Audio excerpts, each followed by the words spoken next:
Today's topic is IELTS Writing Task 1, the bar chart. This is one of the 7 types of diagrams that you need to study to prepare for the IELTS exam, where you will face one of these topics. You'll have around 20 minutes to write, and your essay should be at least 150 words. There are 4 basic paragraphs you need to write: the introduction, the overview, and 2 body paragraphs. But in this video, we're only going to be looking at the introduction. But if you're interested in the overviews and the body paragraphs, you're going to want to be sure to subscribe so you don't miss out on future videos. When we are writing an introduction, we are not expressing our ideas so much, but we're simply describing the main features of the chart.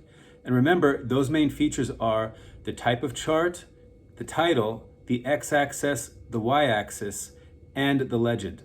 So if we look at this chart, we can see that this type clearly is a bar chart.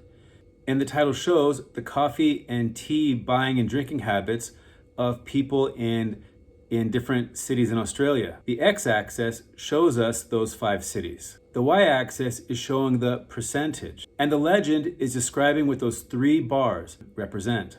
But examiners are expecting you to be able to paraphrase.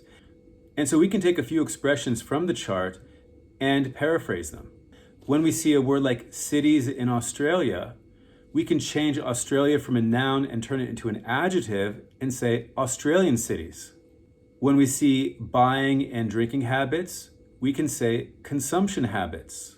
When we see in the y-axis where it says residents, we can change that to people. Now remember, we're only here to describe the chart. We're not here to add any opinions or make any guesses about the reasons why things are done. So we wouldn't want an introduction that looks like this, where it says, "It is obvious from the bar chart that Australians love to go to cafes for their breakfast."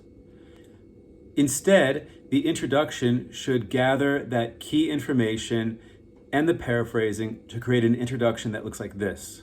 The bar chart shows the consumption of coffee and tea by people from different Australian cities.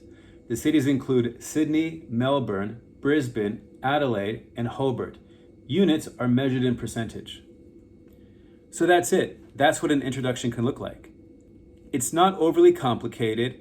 It's clear and easy to say, and most importantly, that information matches the feature found in the graph. In future videos, I'll be looking at the other types of charts where we have the line graphs, the pie charts, the mixed chart, the tables, the processes, and the maps. So you're not going to want to miss those.